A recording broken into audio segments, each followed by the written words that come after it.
Lectura del Santo Evangelio según San Juan. Se acercaba la Pascua de los judíos y Jesús subió a Jerusalén. Encontró en el templo a los vendedores de bueyes, ovejas y palomas y a los cambistas sentados detrás de sus mesas. Hizo un látigo con cuerdas y los echó a todos fuera del templo junto con las ovejas y bueyes. Derribó las mesas de los cambistas y desparramó el dinero por el suelo. A los que vendían palomas les dijo: saquen eso de aquí y no conviertan la casa de mi padre en un mercado. Sus discípulos se acordaron de lo que dice la Escritura: me devora el celo por tu casa. Los judíos intervinieron: ¿qué señal milagrosa nos muestras para justificar lo que haces? Jesús respondió: destruyan este templo y yo lo reedificaré en 3 días. Ellos contestaron: han demorado ya 46 años en la construcción de este templo y tú piensas reconstruirlo en 3 días. En realidad, Jesús hablaba de ese templo que es su cuerpo. Solamente cuando resucitó de entre los muertos, sus discípulos se acordaron de que lo había dicho y creyeron tanto en la Escritura como en lo que Jesús dijo. Jesús se quedó en Jerusalén durante la fiesta de la Pascua. Y muchos creyeron en él al ver las señales milagrosas que hacía. Pero Jesús no se fiaba de ellos, pues los conocía a todos y no necesitaba pruebas sobre nadie, porque él conocía lo que había en cada persona. Lo proclamado, hermanos y hermanas, es palabra del Señor. Gloria a ti, Señor Jesús.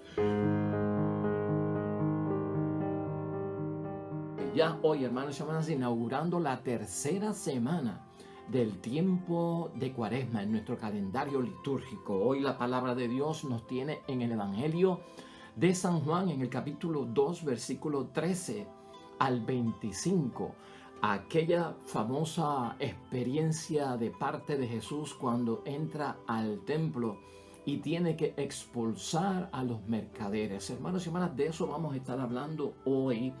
Este evangelio tiene un significado muy importante para nuestra Cuaresma. Muchas personas no lo entienden.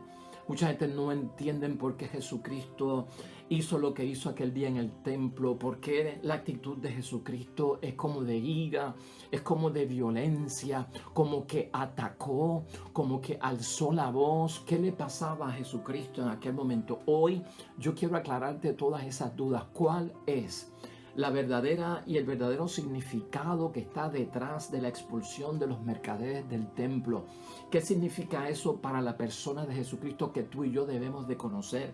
¿Qué significa eso para el templo religioso al que nosotros acudimos? ¿Qué relación hay en todo esto con nuestra propia Cuaresma, con nuestro proceso de hacer un ejercicio cuaresmal para repensar la vida, para nosotros reorientar nuestra vida conforme a las cosas de Dios? De eso vamos a estar hablando hoy, hermanos y hermanas. Yo le he puesto como título al evangelio de hoy: el látigo del Mesías, para que vayas entendiendo de qué se trata esto hoy. Yo no sé si tú cuando eras pequeño te enseñaban una correa como esta.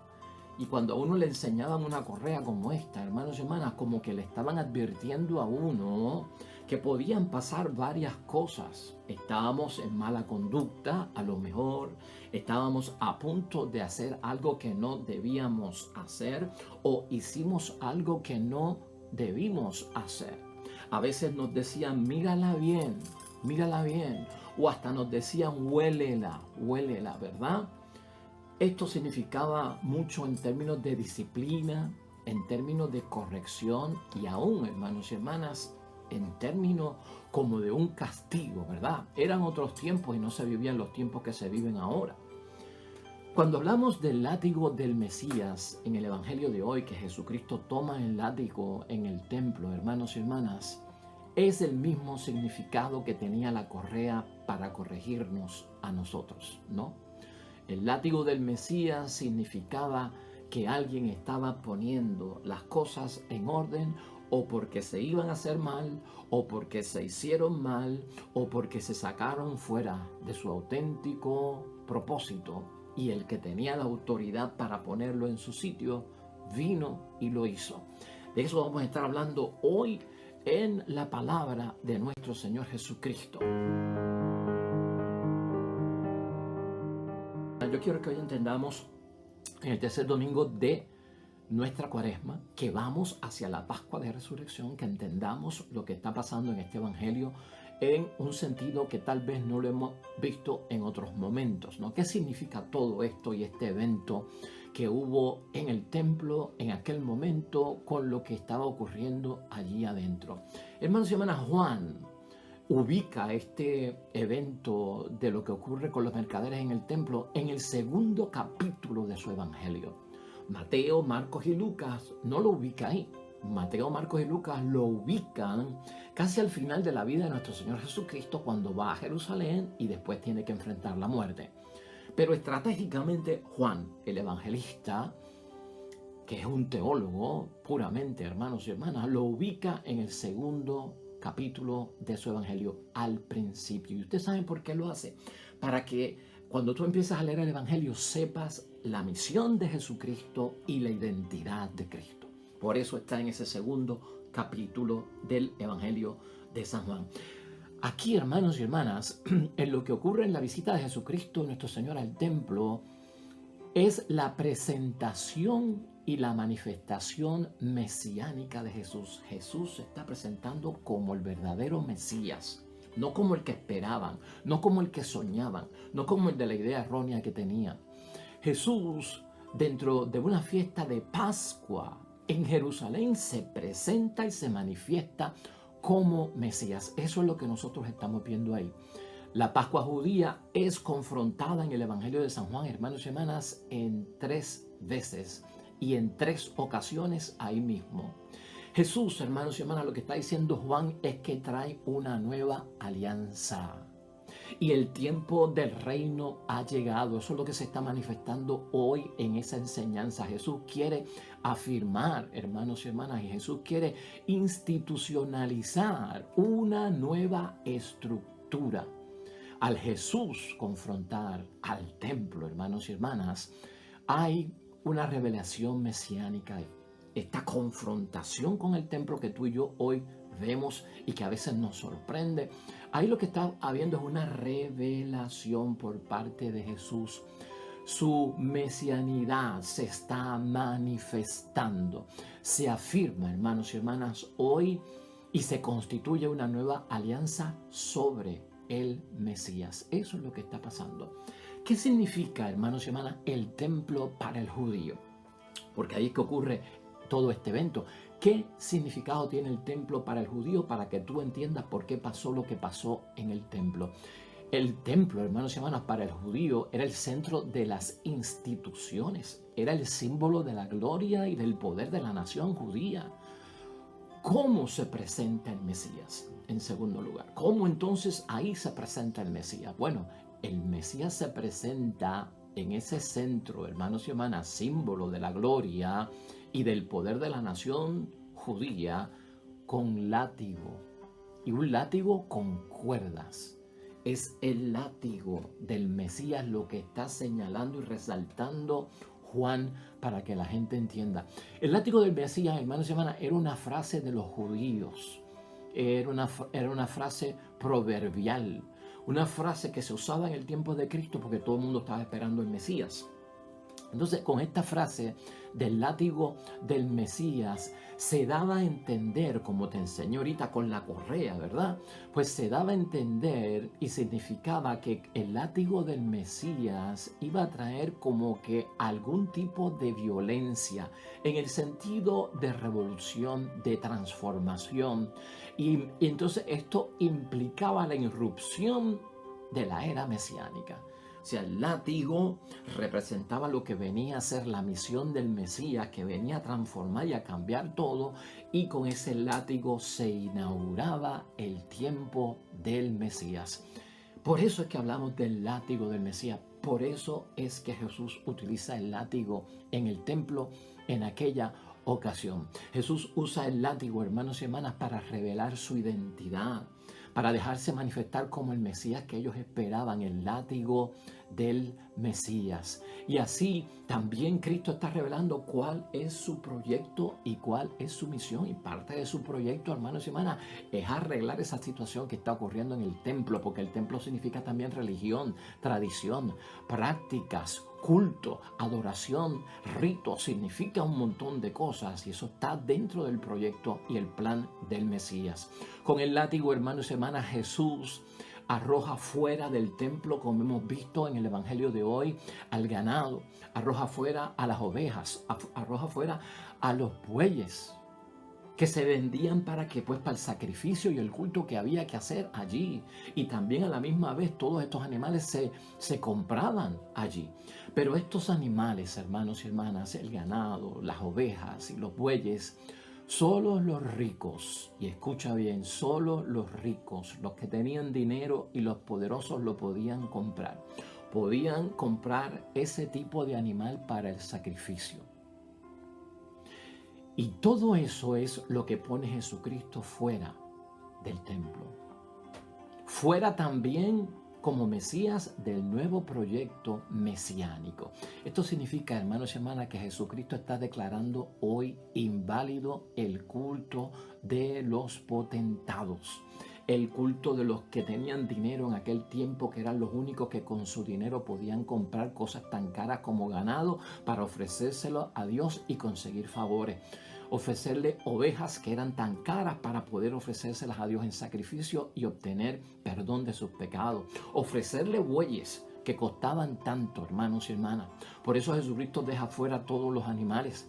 Y también en este culto, hermanos y hermanas, Jesucristo está denunciando claramente que es inválido ese tipo de culto y de sacrificio, porque es un culto solo para los poderosos, potentados, para el que tiene dinero y puede comprar su perdón y puede comprar la misericordia de Dios.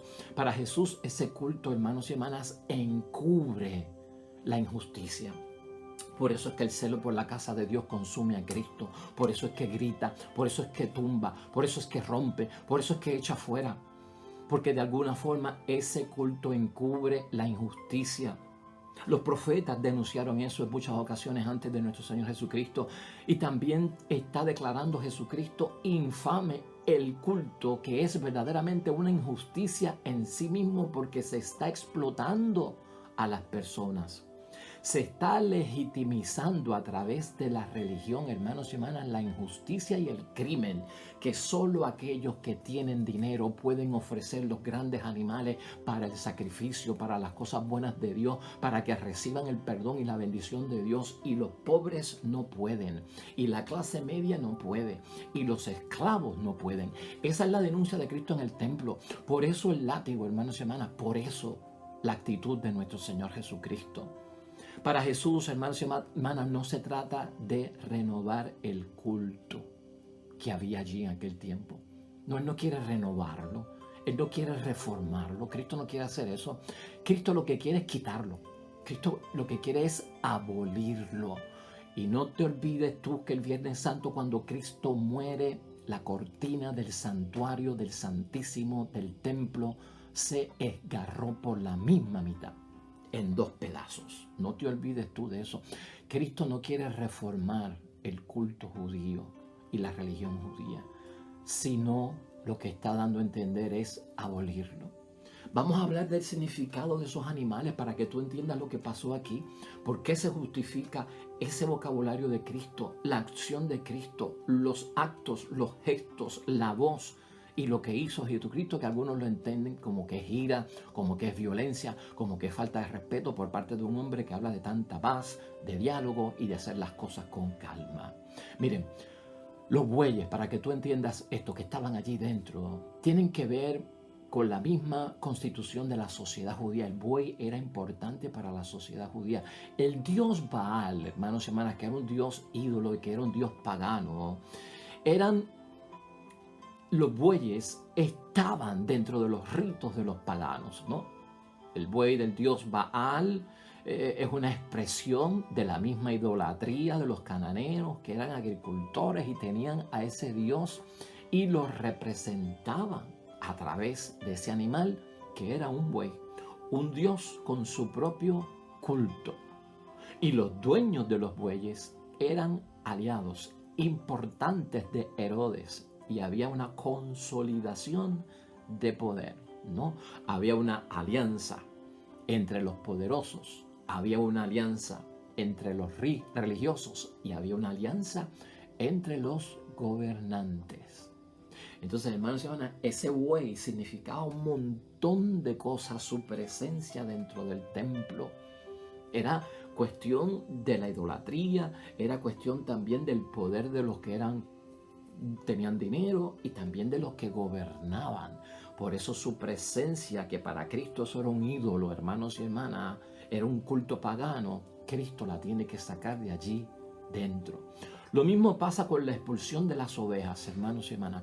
Las ovejas siempre han significado el rebaño, el pueblo para Cristo. Y Cristo la saca también de allí. Simbolizan al pueblo de Dios. Las ovejas estaban encerradas en el templo, en un recinto, condenadas y esperando el sacrificio. Los dirigentes explotaban y asesinaban al mismo pueblo. Es lo que entiende Cristo. Eso es lo que Cristo ve que está ocurriendo allí. El pueblo es la verdadera víctima del culto hasta donde ha llegado y como ha llegado en aquel tiempo. Sacrifican y destruyen al rebaño con la práctica que tienen dentro del templo y viven precisamente de ese rebaño, de ese pueblo a cuya costa están viviendo todos ellos. Jesús, el Mesías, hermanos y hermanas, no viene a reformar aquella institución, recuerda eso. No viene a reformar aquella institución religiosa, por eso hoy está el látigo y su carácter. Eso será inútil, ese propósito, Cristo lo ve, eso es inútil, sino que Él viene a rescatar al pueblo de ella, ¿no? De ese tipo de culto, de ese tipo de acción. ¿Te estás dando tú cuenta todo el simbolismo que hay detrás hasta de los animales, bueyes y ovejas? Y por eso es que Cristo entonces empieza a sacar todo y a descontinuarlo. Hermanos y hermanas, seguimos nosotros hablando y entendiendo esto. Todo el mundo allí esperaban al Mesías, hermanos y hermanas. Todo el mundo en el tiempo de nuestro Señor Jesucristo esperaba al Mesías y no solamente esperaba al Mesías, esperaba el reino. Pero ¿cómo lo esperaban? Porque eso es lo que tenemos que ver. Cristo había llegado, Cristo era el Mesías, pero no lo reconocían como Mesías. Por lo tanto, ¿cómo el pueblo esperaba al Mesías y qué esperaba el pueblo que hiciera el Mesías?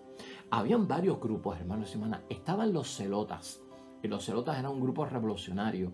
Y era un grupo que se cree que uno de los discípulos de Cristo pertenecía a él, que era Judas Iscariote. Se pensaba que era un celota.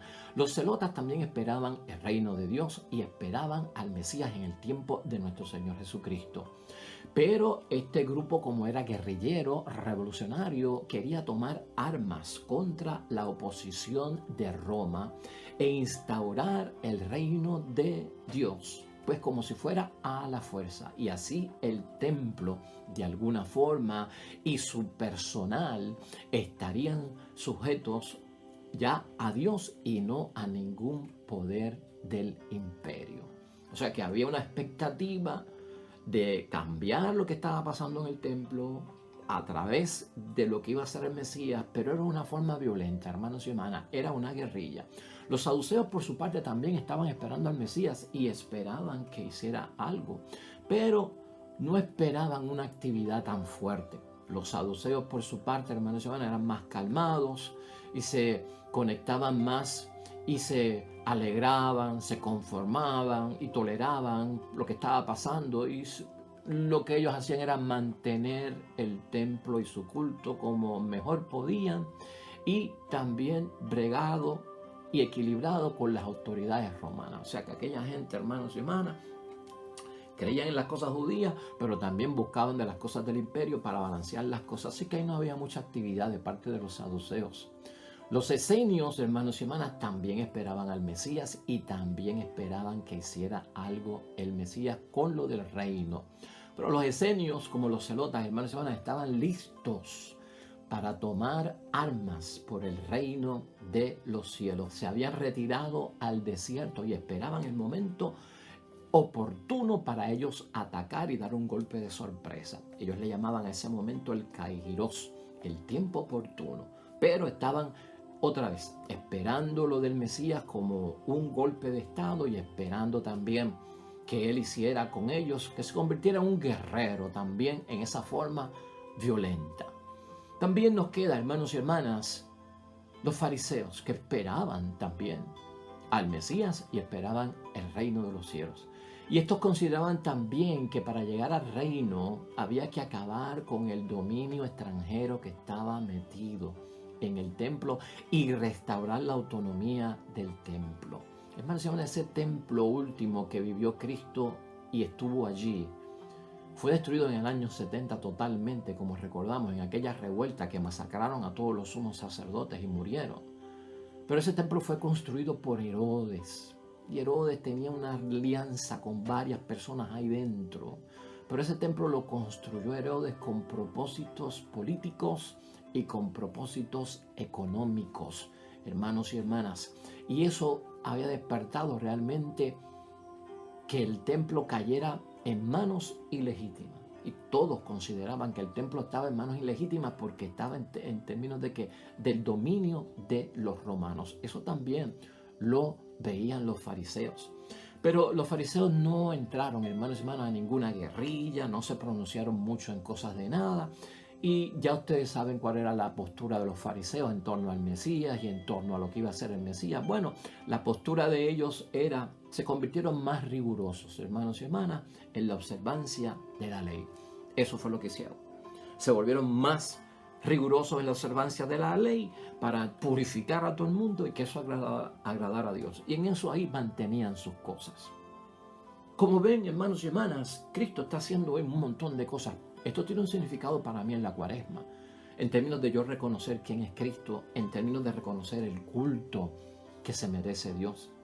Jesús, hermanos y hermanas, en el Evangelio de hoy está tajante en su posición y en su oposición a lo que está ocurriendo en el templo.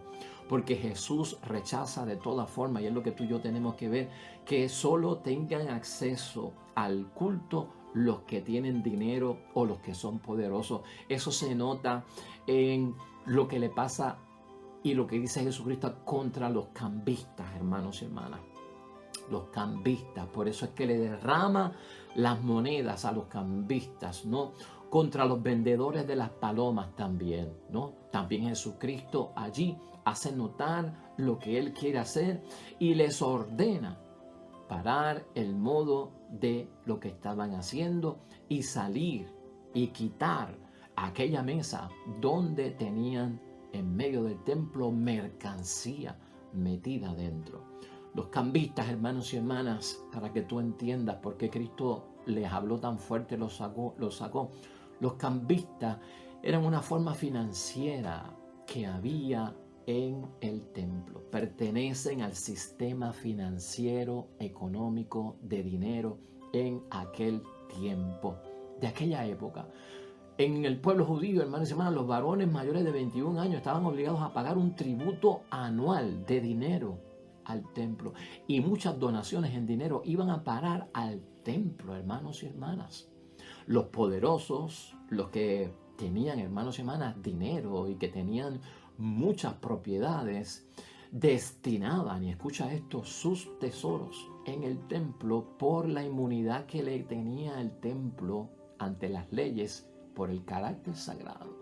Y entonces era como tener una exención contributiva, poner el dinero en el templo, los ricos y los poderosos.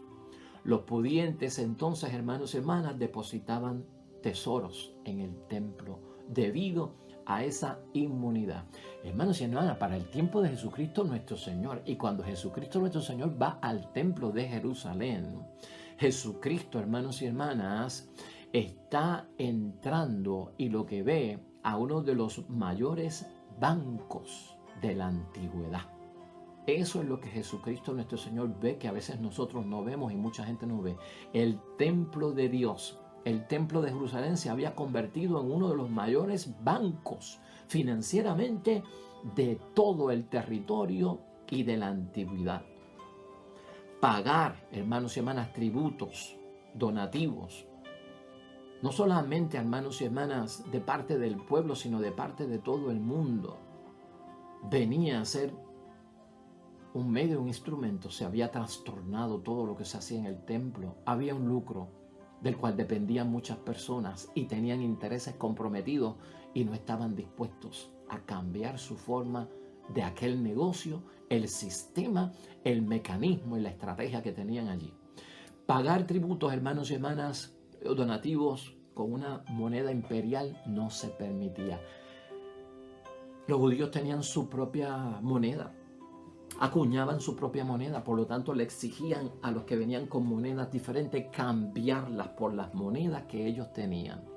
Eso era un negocio y el cambista recibía una comisión por estar haciendo ese cambio de la moneda imperial. La moneda imperial era de ídolos, tenía imagen de ídolos, no se permitía en el templo. Por lo tanto, nosotros tenemos nuestra propia imagen, nosotros tenemos nuestra propia moneda acuñada, así que vamos a cambiarla porque aquí no podemos trabajar con la tuya. Todo eso era un negocio, hermanos y hermanas, y el cambista trabajaba ahí, y el cambista, además de tener un negocio, tenía que recibir ¿qué?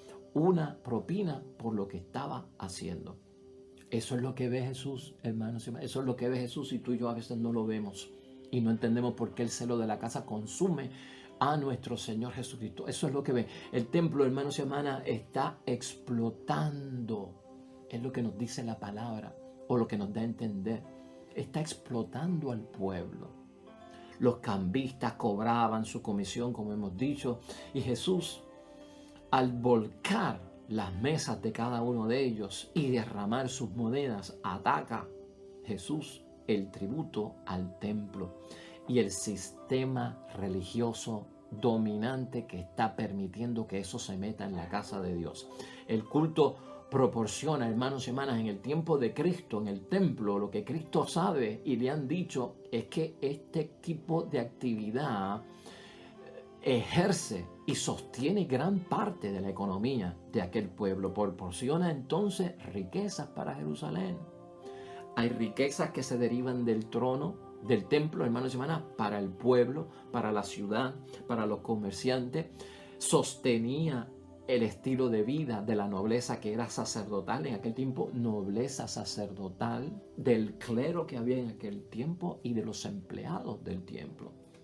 La acción de Jesús, hermanos y hermanas, toca un punto neurálgico aquí, lo que hace Cristo hoy en el templo.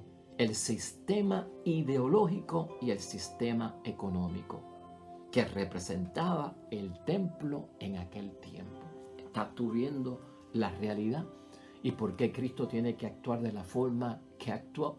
Vamos a ir concluyendo, hermanos y hermanas. Es que yo quería que ustedes entendieran eso hoy, porque esto es vital para nuestro ejercicio cuaresmal. Para nosotros entender la vida de Cristo, lo que Cristo está haciendo. La acción, hermanos y hermanas, finalmente contra los vendedores de palomas, que son unos animales que son sacrificables, hermanos y hermanas, de menor importancia. ¿Te acuerdas que cuando María y José presentaron al niño Jesús, le ofrecieron qué? Un par de palomas o un par de tórtolas, como decía la ley? Pues ese tributo era el tributo de los pobres. Los pobres ofrecían sus cultos a Dios. Y fue a ellos y únicamente a ellos a quienes Jesús se dirige y los hace responsables de lo que está pasando en el templo. A los que vendían palomas. Porque las palomas y las tórtolas para el sacrificio y el culto lo compraban los pobres, porque eran los necesitados, era el animalito más simple y con eso lo más que podían hacer eran 2 o 3 cositas nada más. Por lo tanto, Jesús habla, se dirige específicamente y lleva la responsabilidad de todo lo que está pasando de la corrupción en el templo hacia ellos. ¿Por qué? Porque Jesús quiere hacerle ver la enorme preocupación de Dios por la suerte de los pobres, hermanos y hermanas. Algo que Cristo siempre defendió.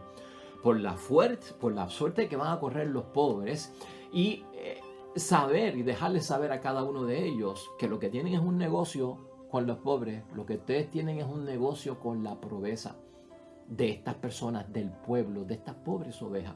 Jesús ve en los vendedores, hermanos y hermanas, que están explotando a los pobres por medio del culto, están explotando a los pobres por medio del impuesto y están explotando al pueblo por medio del fraude de lo que es sagrado.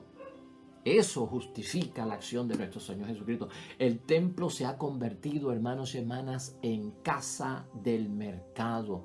Y allí el Dios con D minúscula es don dinero. Lamentablemente Jesús, al llamar Dios a mi Padre, ¿no? Cuando Él entonces sigue hablando fuertemente y dice que el celo de la casa de mi Padre me consume.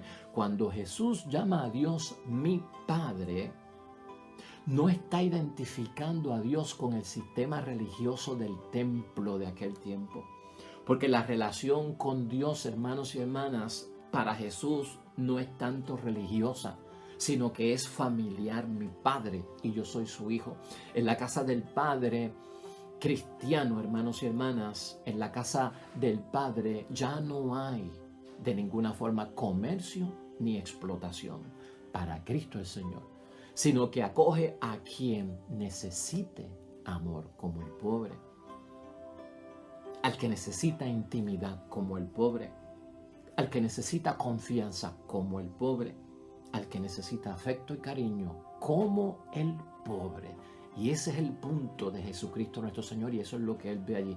Jesús se propone, hermanos y hermanas, Él mismo, y estamos terminando, es lo último, Jesús se propone Él mismo como santuario de Dios.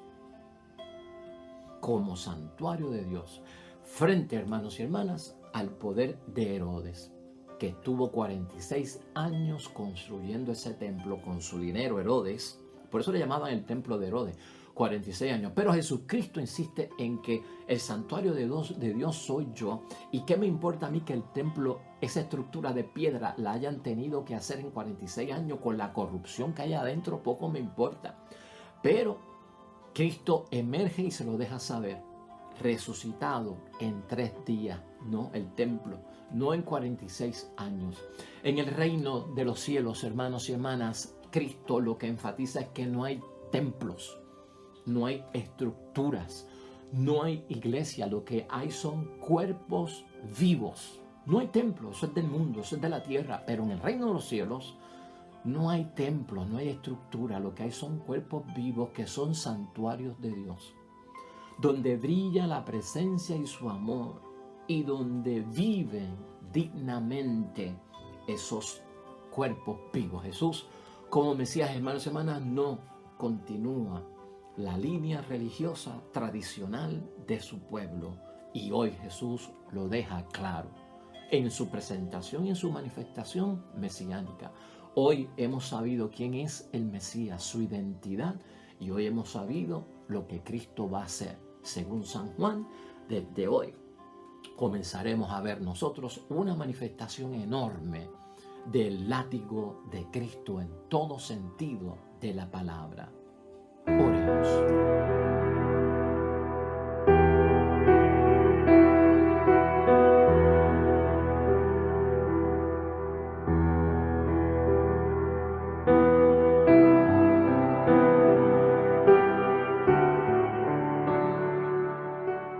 Hermanos y hermanas, el Señor esté con vosotros.